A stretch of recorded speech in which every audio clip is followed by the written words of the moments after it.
Oke guys. Hah? Udah? Oke, saya kangen khotbah berdiri. Karena bebas kalau duduk tuh kayak terikat sekali ya. Hari ini kita akan bahas sebagian firman dari Tuhan. Kita masih tema yang sama. Temanya masih Unity in Christ. Dan kalian tahu salah satu bagian yang Tuhan perintahkan kepada kita dalam kehidupan berjemaat, dalam kehidupan bersekutu adalah tentang persembahan. Jadi hari ini saya akan bahas tentang persembahan. Saya kasih judul khotbah saya hari ini adalah musim persembahan. Nah, musim persembahan yang saya maksud bukan, wah lagi musim nih. Kagak, bukan itu. Bukan itu maksudnya. Season. Tuhan tuh bergerak sesuai musim. Bahasa lebih ininya sesuai perkembangan zaman. Tapi biasa di Alkitab menggunakan kata musim. Kalau kalian lihat perjanjian lama, musimnya itu adalah cara-cara, pokoknya kalau nggak dibantai, lu kena bantai. Karena zaman perang. Kita agak susah pakai hukum kasih di sana. Agak susah di perjanjian lama. Karena kan mereka sedang pengen menduduki satu tanah ke tanah yang lain kan. Untuk menguasai tempat di mana mereka lewatin. Nah, zaman seperti itu. Tapi begitu zaman perjanjian baru kan enggak. Hukum kasih yang jadi lebih dominan. Yesus ngajarin makanya kalau tampar pipi kiri, kasih pipi kanan sekalian. Kalau orang lempar kalian pakai batu bata, kalian balas lempar pakai bunga. Sama pot-potnya semua gitu loh. Yang penting ada bunganya gitu. Nah, hari ini kita akan bahas tentang persembahan. Karena persembahan ternyata juga bergerak sesuai musim. Ada musimnya. Ada musimnya. Nanti saya akan bahas lebih jauh. Saya akan bahas tentang ada perbedaan antara persembahan di perjanjian lama dengan perjanjian baru. Beda maksudnya beda di bentuk, beda di penerapan, beda di fungsi, beda di hukumnya. Ada perbedaan persembahan di perjanjian lama dengan perjanjian baru. Dan nanti saya akan bahas lagi di akhir persembahan yang sekarang ini. Seperti apa bentuknya. Jadi kita akan bahas dari persembahan perjanjian lama dulu. Kita lihat Imamat pasal pertama ayat 1 sampai 2. Kalian kalau mau tahu tentang hukum-hukum Israel, nah baca Imamat dah. Semuanya ada di situ, hukum-hukumnya semua lengkap di Imamat. Itu seru bacanya. Paling kalian baru baca 10 langsung wah, tidur. Saking pusingnya gitu. Tidur. Tapi Imamat seru untuk dibahas. Jadi kalau kalian bisa, apalagi orang hukum ya, kalau kalian pengen bikin aturan-aturan segala macam, belajarin dari Imamat itu kalian bisa dapat insight yang bagus. Oke, Imamat pasal pertama ayat 1 sampai 2. Tuhan memanggil Musa dan berfirman kepadanya dari dalam kemah pertemuan. Berbicaralah kepada orang Israel dan katakan kepada mereka, apabila seseorang di antaramu hendak mempersembahkan persembahan kepada Tuhan, haruslah persembahanmu yang kamu persembahkan itu dari ternak, yakni dari lembu sapi atau dari kambing domba. Dari situ jelas belum? Kalau ada, ini ngomong perjanjian lama ya. Kalau ada dari antara kalian yang mau datang kepada Tuhan sambil membawa persembahan, persembahannya itu harus ternak. Jelas dong? Bukan uang. Bukan sertifikat tanah, bukan. Perjanjian lama harus ternak. Harus yang ada darahnya. Karena kan dipersembahkan, dikorbankan. Harus. Jadi kalau kita bahas sedikit tentang persembahan perpuluhan di perjanjian lama, itu yang diharuskan untuk memberikan persembahan perpuluhan itu cuma cuma peternak dan petani sebenarnya, tapi petani ini lebih ke persembahan sulung karena kan hasil tanah, dibilang gitu. Berarti kalau ada orang Israel yang pekerjaannya adalah pembuat pedang, pembuat alat musik, debt collector gitu kan. Enggak diharuskan. Apa yang mau dikasih? Dia kan yang dihasilkan beda. Jadi sampai sini jelas ya tentang perpuluhan buah sulung di perjanjian lama itu bentuknya seperti itu. Bukan uang. Bukan 100% gaji kalian gitu. Enggak, bukan itu. Jadi mesti ternak. Persembahan itu bentuknya harus ternak. Nah, di perjanjian lama itu ada 5 persembahan yang wajib dikasih sama orang Israel. Tadi persembahan 1/10 persembahan sulung, nah, ada persembahan penghapus dosa, persembahan penghapus salah, dan persembahan pendamaian. Ini dalam 1 tahun harus ada 5 persembahan ini. Kecuali persembahan sulung. Persembahan sulung itu jadi misalnya gini. Misalkan sudah 6 kali membawa persembahan 1/10, maksudnya sudah 6 tahun membawa persembahan 1/10. Nah, tahun ke-7 itu bukan persembahan 1/10, tapi persembahan sulung. Jadi kalau ada persembahan sulung, nggak ada persembahan 1/10. Kayak gitu ya. Itu perjanjian lama nih, kita bahas perjanjian lama dulu. Nah, di perjanjian lama itu ada kejadian ketika kan tabut perjanjian, tahu kan? Tabut perjanjian yang disuka dibawa orang Israel kalau pergi perang supaya menang tuh harus bawa tabut perjanjian tuh. Itu dicuri sama Filistin ketika Israel kalah perang. Ini sebelum zamannya Daud nih, zaman Saul. Jadi kan mereka kalah perang terus gara-gara rajanya Saul kan ya gitulah ya, udah baperan gitu, nggak taat dan sebagainya. Akhirnya dicuri sama bangsa Filistin, tapi karena tabut perjanjian Tuhan di sana tidak dihormati, wah tiba-tiba patung sembahan mereka palanya lepas tanpa sebab, terus pas dibenerin lagi hancur lagi kepala dan tangan dan badannya. Wah, takut mereka, langsung udahlah dibuang gitu tabut perjanjian. Akhirnya dipeliharalah sama satu orang namanya Obed Edom. Obed Edom ini bukan siapa-siapa. Bukan siapa-siapa, orang biasa aja, orang Israel biasa. Tapi dia paham, wah tabut perjanjian Tuhan. Akhirnya dia bawa ke tempat yang paling benar. Dia zaman dulu tuh dikasih kemenyan dan sebagainya, itu untuk menghormati Tuhan pada zaman itu. Nah, karena dia menghormati tabut perjanjian, ini dia yang bukan siapa-siapa nih, yang bukan siapa-siapa tapi mengerti tentang menghormati Tuhan. Tanahnya diberkati Tuhan. Dia kayak subur banget gitu. Sampai ketahuan sama Raja Daud ketika Daud jadi raja. Akhirnya Daud jadi raja, dia bawa balik tabut perjanjian. Nah, sebagai bentuk ucapan syukur dari Raja Daud, waktu bawa tabut perjanjian itu kembali ke Yerusalem, setiap 6 langkah sembelih 1. Jalan lagi 6 langkah sembelih 1. Zaman dulu kan kalau rumah satu ke rumah yang itu nggak yang kayak rumah si Jennifer ke rumah si Neisha gitu loh. Nggak gitu. Zaman dulu mungkin bisa dari rumah Hansel sampai ke Sunter kali. Bayangin nggak? 6 langkah 1 potong. 6 langkah 1 potong. Dijadikan persembahan sebagai ucapan syukur. Itu udah nggak kehitung berapa. Itu jalanan darah semua itu. Tapi lihat efeknya. Tuhan disenangin.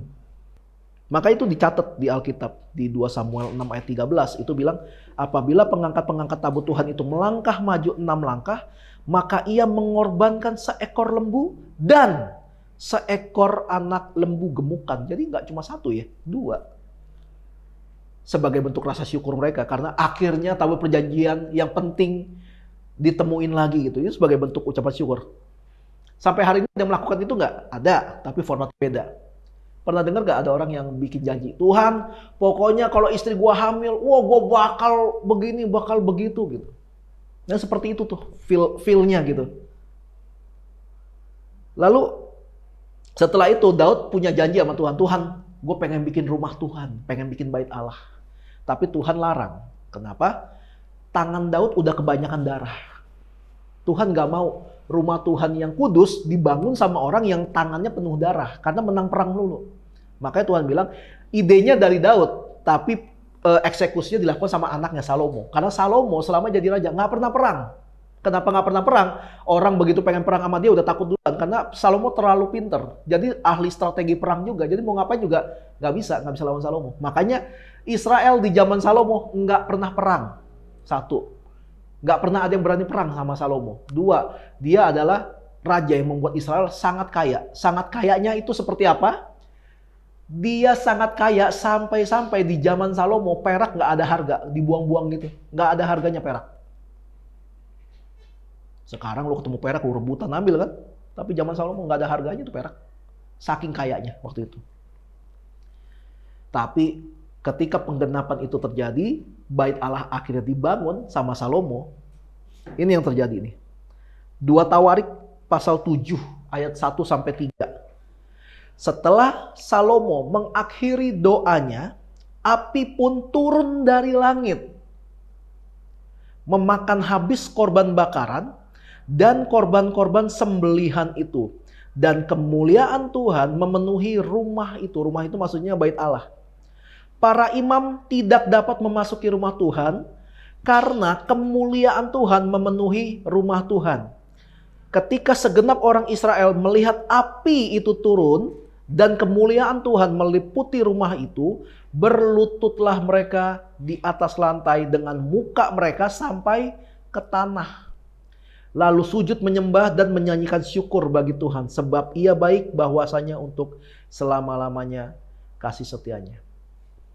Kalian kebayang kalau kalian mempersembahkan korban bentuknya beneran hewan nih, taruh di mezbah, tiba-tiba ada api turun dari langit. Itu cara mempersembahkan korban zaman dulu kayak gitu. Kalau Tuhan berkenan, api turun. Kalau Tuhan nggak berkenan, nggak ada yang turun. Makanya waktu tes pembuktian, mana Tuhan yang benar? YHWH atau Baal di zaman Elia. Elia sengaja kan membuktikan kalau Tuhan YHWH itu eksis, dia mempersiapkan mezbahnya, udah pakai kayu, tapi malah dibikin parit, diisi pakai air. Artinya apa? Api yang dari Tuhan itu mampu menghanguskan bukan cuma hewan korbannya, tapi airnya juga bakal habis sama api Tuhan. Nggak bakal padam apinya. Jadi pembuktian dari Elia waktu itu. Nah, situasi yang di bait Allah ini terjadi, itu bukan karena persembahan yang diberikan, bukan. Bukan karena persembahannya aja, karena ada persembahan yang ditolak Tuhan kan. Persembahan Kain misalnya, ditolak Tuhan. Persembahan Saul, ditolak Tuhan. Karena Saul ngawur, malah dia yang mempersembahkan. Harusnya kan imam, menurut aturan. Nah, situasi di mana Tuhan turun dan orang-orang jadi nggak kuat berdiri di rumah Tuhan, itu terjadi bukan karena persembahannya, bukan persembahan yang dibawa, bukan persembahan yang seberapa banyak atau seberapa gede, tetapi karena ada ketaatan memberikan persembahan yang terbaik untuk Tuhan. Ada momennya nih, Daud momennya tabut perjanjian akhirnya temukan gitu, dia senang. Akhirnya karena dia senang, dia memberikan persembahan buat Tuhan. Tiap 6 langkah potong. Tapi di zaman Salomo, akhirnya rumah Tuhan jadi dari zaman orang Israel dikeluarin, dibebasin dari perbudakan di Mesir. Itu berapa ratus tahun kemudian baru terjadi. Rumah Tuhan dibangun, akhirnya Tuhan bisa menetap dalam satu tempat. Kita nggak perlu lagi kayak nenek moyang kita, jalan satu tempat ke tempat yang lain. Terus bangun kemah, sekarang udah nggak, udah fix gitu tempatnya. Nah kayak kita kan masih di padang gurun ya kita sekarang ya. Pindah-pindah tempat berapa kali nih. Kita belum punya tempat menetap nih sampai hari ini. Tapi someday ketika kita punya tempat sendiri nanti, gue akan kasih persembahan yang terbaik buat Tuhan. Akhirnya ada tempat sendiri. Nah, ini terjadi bukan karena persembahan yang diberikan. Harus ada persembahan memang. Tapi Tuhan berkenan bukan karena persembahannya. Tapi ketaatan dari orang yang kasih persembahan. Ayub disukai Tuhan. Kenapa? Bukan karena tiap pagi dia kasih persembahan. Enggak. Tapi dia sadar dia butuh Tuhan. Makanya tiap hari dia kasih persembahan. Beda gak sih? Orang bilang gini kan. Perbuatan baik kita tidak membuat kita bisa berkenan di hati Tuhan. Tapi kita kalau ngikut Tuhan, kita pasti harusnya punya perbuatan baik. Jadi bukan karena perbuatan baik kita makanya kita berkenan sama Tuhan. Enggak. Tapi karena kita sudah diperkenankan sama Tuhan, makanya kita berbuat baik. Kenapa? Karena Tuhan Yesus itu baik. Kita ngikut. Jadi perbuatan baik adalah manifestasinya kita dalam mengikut Tuhan. Bukan syarat supaya Tuhan berkenan adalah kita harus berbuat baik. Bukan gitu. Jadi ini pola pikir yang selalu dibolak-balik sama banyak orang. Jadi kalau perbuatan baik nggak bisa menjamin kita selamat, ngapain kita berbuat baik? Kan bodoh kayak gitu, pikiran kayak gitu kan. Jadi sekali lagi, situasi di mana Tuhan berkenan sama persembahan yang diberikan, itu bukan karena Tuhan berkenan sama persembahannya. Tuhan berkenan sama orangnya yang bawa persembahan. Kalau kalian lihat lagi, Yesus ketika melihat di bait Allah, ada yang kasih persembahan nih, waduh banyak nih. Zaman dulu tuh ya, orang-orang kalau kasih persembahan, pamer. Jadi ada kotak persembahan, itu udah dibikin sedemikian rupa kotaknya. Kalau ada orang yang ngasih persembahan berupa uang, itu sengaja biar jatuhnya itu nggak langsung kluk, nggak gitu. Tapi kayak ngegelinding tau nggak sih?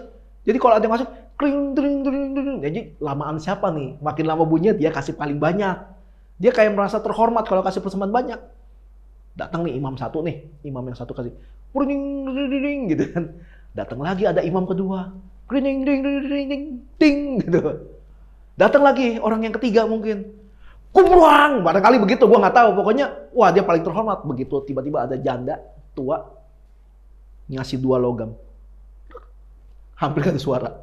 Mungkin orang-orang yang lain itu langsung gitu kali. Tapi Yesus bilang apa? Sesungguhnya janda ini memberikan lebih banyak daripada orang-orang yang tadi. Karena orang-orang tadi ngasih paling berapa dari kekayaan mereka. Tapi ini janda, itu uang buat dia makan. Tapi dia kasih karena dia tahu ini ketaatan saya dalam mengikut Tuhan. Kasih. Tuhan bukan ngelihat persembahannya. Tuhan lihat ketaatan orangnya. Bukan jumlah numerik yang diberikan. Tapi ini janda ngasih 100% yang dia punya gitu loh. Mungkin nih janda kalau punya 10 logam, 10-10-nya dikasih barangkali. Tapi yang jelas Yesus bilang, Yesus tuh berkenan sama persembahan si janda ini yang tua ini. Jadi jangan dibalik-balik tentang memberikan persembahan. Nah, kita kalau lihat perbedaan perjanjian lama dengan perjanjian baru tentang persembahan itu kontras banget. Perjanjian lama mesti ada yang darah, gitu. Mesti ada darah, hewan beneran gitu yang dikorbanin. Tapi kita lihat perbedaan di persembahan di perjanjian baru. Kisah Para Rasul pasal 2 ayat 44 sampai 45. Dan semua orang yang telah menjadi percaya tetap bersatu. Dan segala kepunyaan mereka adalah kepunyaan bersama. Dan selalu ada dari mereka yang menjual harta miliknya, lalu membagi-bagikan kepada mereka, kepada semua orang, sesuai dengan keperluan masing-masing. Jauh nggak bedanya? Perjanjian lama bawa kambing domba dibelek. Tapi perjanjian baru bilang apa? Selalu ada dari mereka. Kenapa sih harus menjual yang miliknya? Karena harta orang zaman itu kalau nggak tanah, rumah, kebun. Jadi ada yang kayak, gua ada 10 kebun jual 1 mah nggak ngaruh lah. Masalah ini gue punya saudara-saudara seiman. Ada yang nggak makan, ada yang nggak bisa punya tempat tinggal, ada yang melarat, ada yang sakit nggak bisa bayar pengobatan. Dia ada hati langsung. Tapi kalau gue yang bantu gini gue juga nggak bisa gimana. Akhirnya mereka jual 1 dari 10 tanahnya misalnya gitu ya. Dijadiin uang. Dibawa ke rasul. Karena yang punya data siapa yang membutuhkan itu kan para rasul yang melayani di lapangan langsung. Dibagiin sama rata. Kenapa? Karena ada orang-orang percaya yang punya kesuksesan bagus. Mereka nggak tahan ngelihat ada orang lain di sekitar mereka yang sengsara seperti itu. Nah lihat bentuknya. Bentuknya udah bukan persembahan yang disembelih nih. Bentuknya udah berupa materi. Lebih kena. Jadi persembahan di perjanjian lama adalah benar-benar untuk Tuhan secara direct untuk Tuhan. Supaya mereka berkenan. Supaya mereka bisa diampuni dosanya.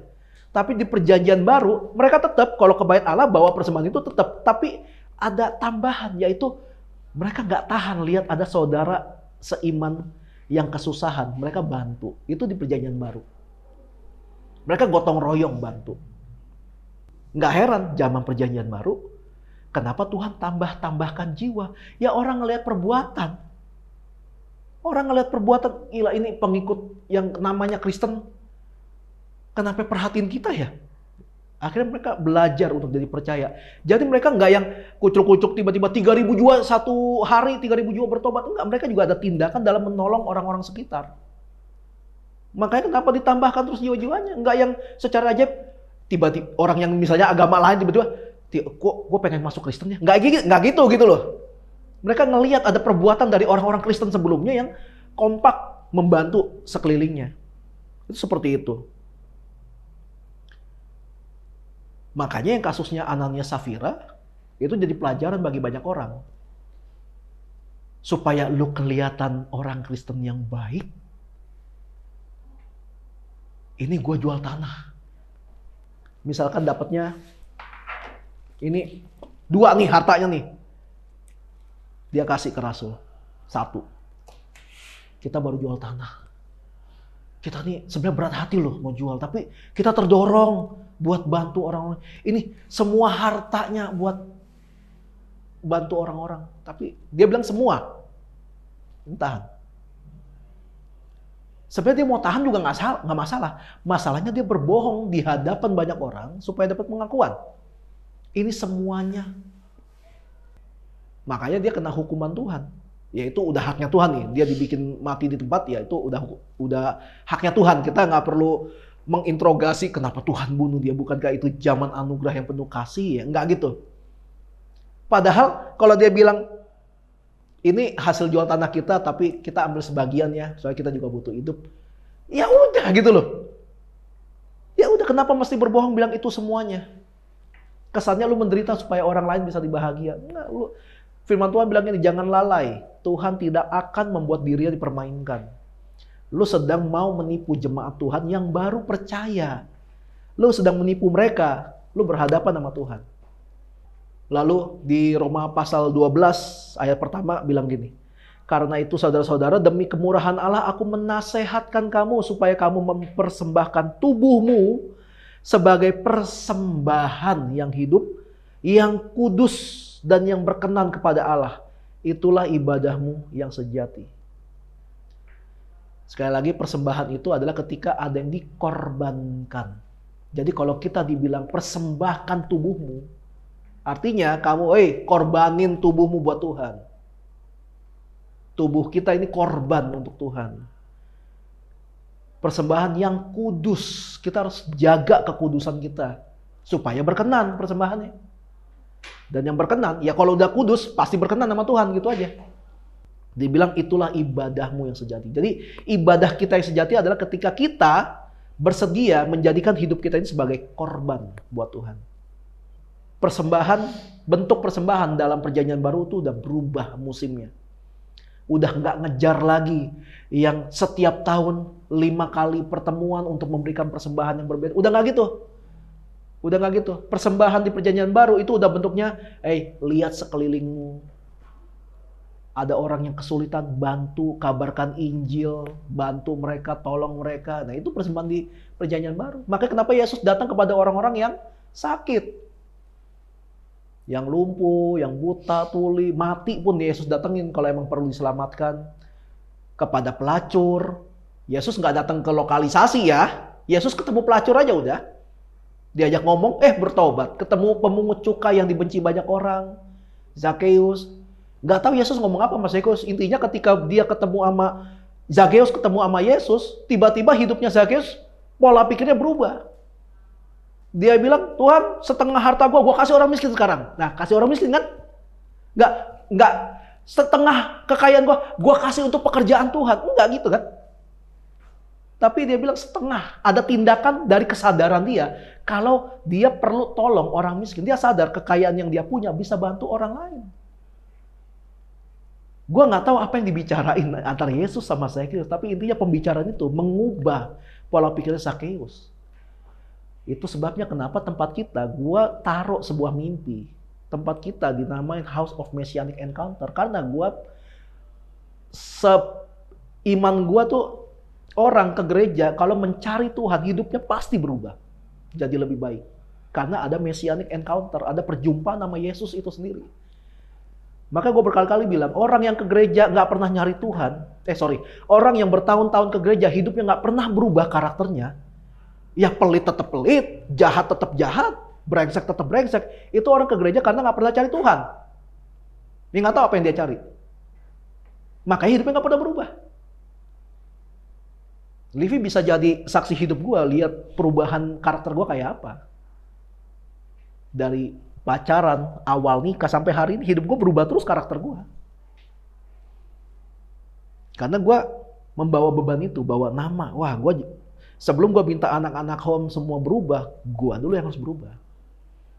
Sebelum gue minta anak-anak home mengalami perjumpaan dengan Kristus, gue harus mengalami perjumpaan dulu dengan Kristus. Gimana gue mau ngajarin kalau gue gak pernah mengalami perjumpaan sama Kristus? Itu yang gue lakukan gitu. Persembahan di perjanjian baru tuh bentuknya udah bukan persembahan ritual keagamaan.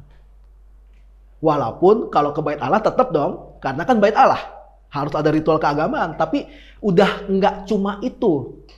Mereka mulai melihat yang lain gitu.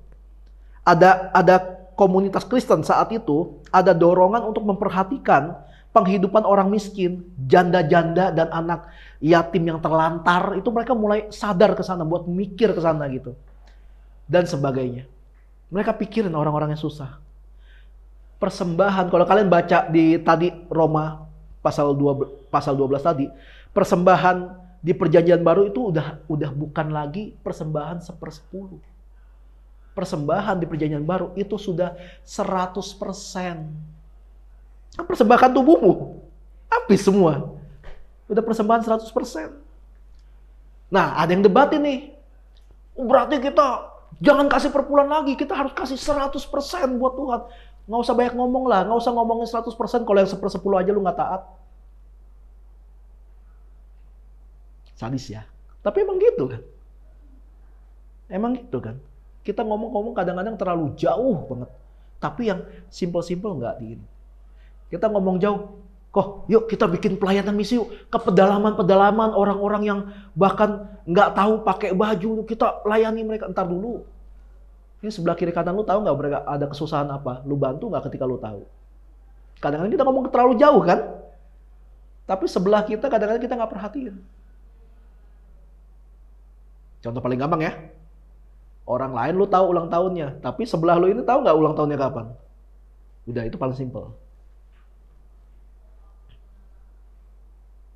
Jadi jangan ngomong terlalu jauh. Kalau yang deket-deket aja nggak diperhatiin. Jadi bisa dilihat baik di perjanjian lama atau perjanjian baru ada patokan yang sama. Walaupun bentuk persembahannya beda, ada patokan yang sama dalam memberikan persembahan, yaitu apa? Ketaatan dalam memberi. Bentuknya beda nih, tapi esensinya sama. Taat dalam memberi. Memberi bukan karena ntar gue dihukum Tuhan lagi, ntar gue nggak, bukan. Memberi karena kita sadar memang kita harus memberi sebagai orang percaya. Sekarang pertanyaan gini, apakah persembahan 1/10 masih relevan di zaman sekarang? Iya dan tidak jawabannya. Tidak relevan kalau persembahannya ngikutin aturan perjanjian lama. Mesti ke Yerusalem, bawa kambing domba, bawa ke imam minta dipotong. Udah gak relevan persepuluhan kali seperti itu. Karena bait Allahnya aja belum dibangun lagi. Jadi percuma. Tapi relevan. Karena kita juga terikat sama peraturan di bawah naungan sinode gereja. Kan harus diakui. Gereja kan juga organisasi nih. Ya kan? Dari sinode juga udah kasih aturan kalau mau bangun gereja ada kewajiban memberikan persembahan sejumlah 1/10 dari persembahan yang diterima di gereja. Tuhan kan nggak butuh uang kita. Iya, Tuhan nggak butuh uang kita. Tapi gerejamu butuh. Jadi jangan lihat cuma satu sisi. Tuhan memang jelas nggak butuh uang kita. Kalau mau lebih kasar lagi, Tuhan nggak butuh kita. Kalau mau lebih kasar lagi gitu. Tapi kita tetap ada kan sampai hari ini. Ya Tuhan emang gak butuh uang kita, tapi gerejamu butuh. Nah disitulah letak di mana relevansinya persembahan di zaman sekarang. Realistis, kalau semua yang kita terima di gereja, yang kita ada nih di gereja kita nih sekarang, dalam ibadah itu butuh yang namanya dana yang diberikan jemaat dalam bentuk persembahan. Gereja yang sehat adalah gereja yang anggotanya bisa menjamin kelangsungan eksistensi gereja itu sendiri. Caranya bagaimana? Kalau bukan dari ketaatan jemaat dalam memberikan persembahan, caranya gimana? Gak ada cara lain kan? Bisa nggak gereja tanpa persembahan? Gereja tanpa persembahan organisasi gereja bisa tetap berdiri nggak? Bisa nggak gereja yang adalah organisasi tetap berdiri tanpa adanya persembahan? Bisa nggak? Bisa. Ada dua cara. Satu, donatur. Kedua, gembalanya kaya raya. Sampai nggak butuh duit. Bisa. Tapi masalahnya bukan di situ.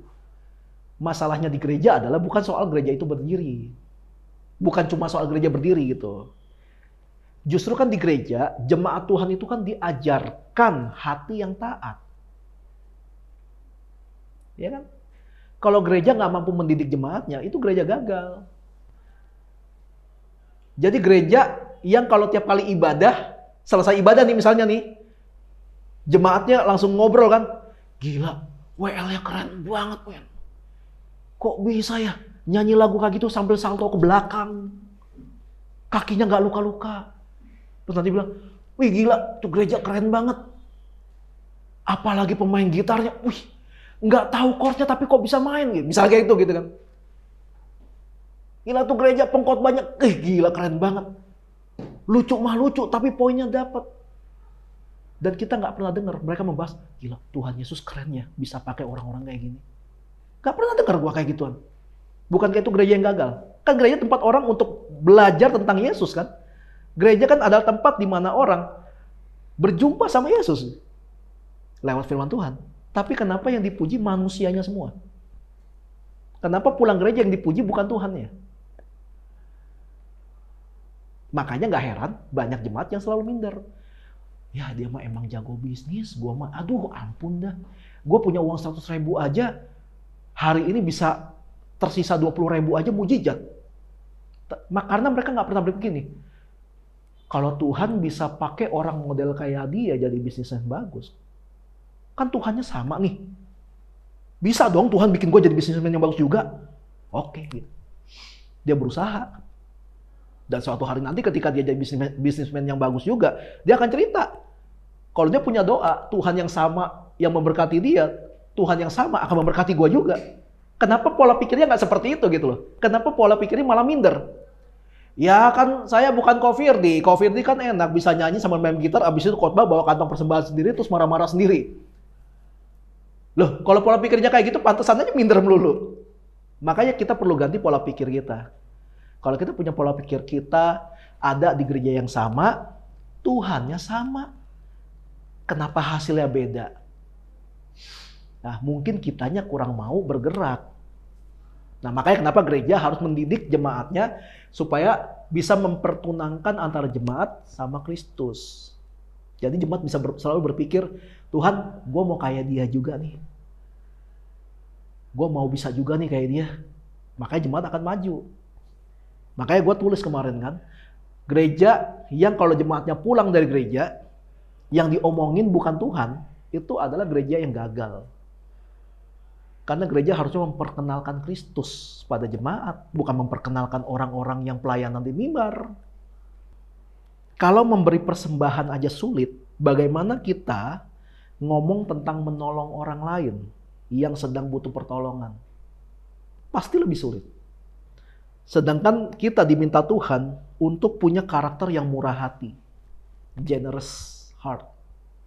Kalian kalau lihat ada satu di Alkitab, di Injil Matius atau Lukas, yang berkenan itu dari yang berkenan gimana sih ngomongnya? Yang Tuhan berkenan kepada kita itu kapan sih?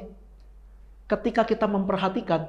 Yesus kan ngomong gini, aku berkenan kepadamu karena ketika aku lapar kamu kasih makan. Ketika aku lelah kamu kasih tumpangan tempat tinggal. Ketika aku dalam penjara kamu memperhatikan hidupku. Orangnya bilang, kapan Tuhan kau pernah ngelakuin itu? Ketika lu memperhatikan untuk orang-orang yang membutuhkan itu, sebenarnya kamu sedang melakukan itu untuk aku. Yesus ngomong kayak gitu. Jadi salah satu bentuk pelayanan kita yang bisa berkenan di hadapan Tuhan adalah ketika kita memperhatikan kehidupan orang lain yang hidupnya lebih di bawah kita. Dan banyak kan yang kayak gitu kan, orang yang hidupnya di bawah kita nih, secara ekonomi, secara kehidupan. Itu yang pelayanan yang berkenan dari Tuhan buat kita. Makanya kalau gereja bisa mencetak jemaat yang punya hati yang seperti itu, buat gue itu gereja yang berhasil banget. Mau gede kayak mau kecil kayak sama aja. Gue punya temen namanya Suban. Ketusuk. Namanya Suban. Suban ini dia seorang parkour. Tahu parkour gak sih? Kalau naik mobil kan harus parkour kan? Iya. Ya parkour itu iya kayak ketemu dinding dia bisa lompatin, ketemu pokoknya gaya lah gitu. Itu kalian lihat di YouTube banyak lah. Dia punya komunitas dance, tapi kayak freestyle dance gitu. Dia sampai masuk RCTI sama timnya pernah. Jadi kayak gitulah intinya. Suatu hari dia komunitas dia kayak pengen bantu ada orang yang membutuhkan, gue lupa nih panti asuhan atau apa, gue lupa. Dia sedang ngumpulin dana untuk bantu orang lain. Dia ngomong sama komunitasnya. Nah, gue kalau cerita ini selalu pengen nangis nih masalah ini. Jadi waktu di hari pengumpulan dana itu, pengen tutup, ada satu anak di komunitas itu, cowok, dan Suban tahu, anak ini orang yang kurang mampu. Bener-bener literally kurang mampu. Kasarnya miskin. Tiba-tiba dia bawa uang. Kalau nggak salah 200.000 kalau nggak salah. Terus waktu dibawa 200.000, dia bawa uang, Kak, ini nominalnya gue lupa. Anggaplah dia bawa uang 180.000. Ini apa? Buat apa? Kata Suban. Kan kita lagi galang dana, Kak, buat bantu itu. Nah, ini Suban bingung. Lu juga miskin, maksudnya ngapain? Ini kan bisa lu pakai gitu. Ini kamu dapat uang ini dari mana? Gitu. Dia tanya. Takutnya dia khawatir, takutnya dia nyopet kah gitu. Dia khawatir gitu loh. Anaknya bilang, enggak Kak, waktu itu lagi musim hujan. Enggak Kak, aku ojek payung, dapat duit 200.000, aku ambil 20.000 buat makan Kak, 180.000-nya buat bantu. Wah, gua denger kayak gitu, ya ampun Tuhan. Ini anak juga miskin. Suban nangis waktu itu. Gua juga diceritain, gua nangis juga gitu. Ini anak miskin loh, mau memperhatikan orang lain. Gila itu anak, asli. Dari situ gue juga belajar, kita nggak perlu tunggu mampu buat bantu orang. Masalahnya kita mau nggak bantu orang. Ketika kita taat memberi persembahan ataupun dalam menolong orang dalam bentuk materi, memangnya Tuhan nggak mampu balik lagi berkati kita karena tindakan kita?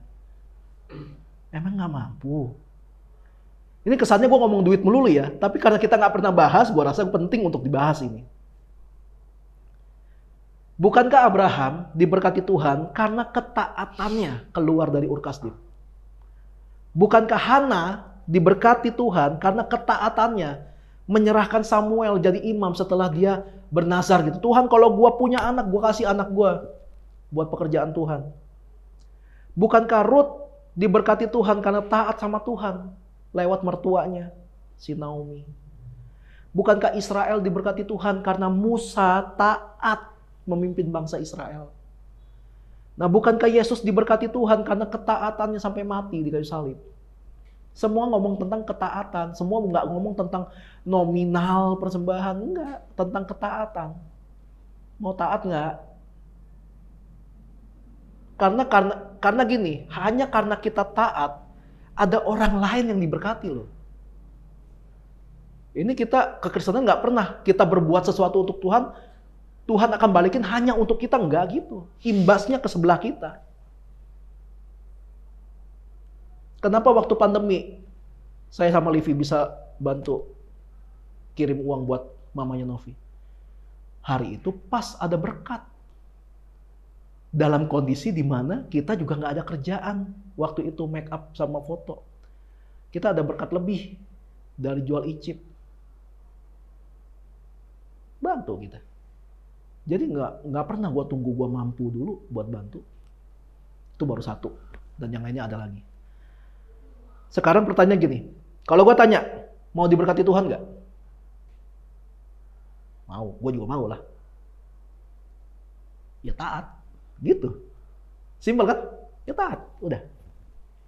Taat sama perintah Tuhan, taat sama aturan yang di tempat di mana kalian berjemaat, seperti kalian juga taat di tempat di mana kalian kerja. Buat bos kalian taat kan?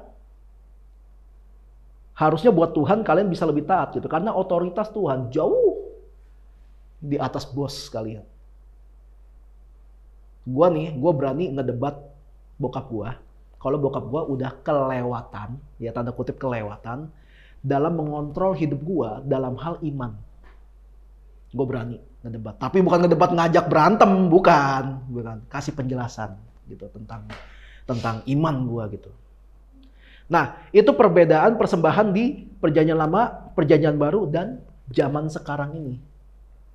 Persembahan dalam kekristenan itu bergerak sesuai musim, sesuai kebutuhan, dan diberikan ketaatan dalam memberikan persembahan, karena memang sejak awal kita ini kan sebenarnya udah diberkati Tuhan dalam pekerjaan kita gitu, supaya kita bisa memberkati pihak lain yang juga membutuhkan. Ya kan, itu prinsip kita kan, diberkati untuk memberkati. Itu yang namanya musim persembahan.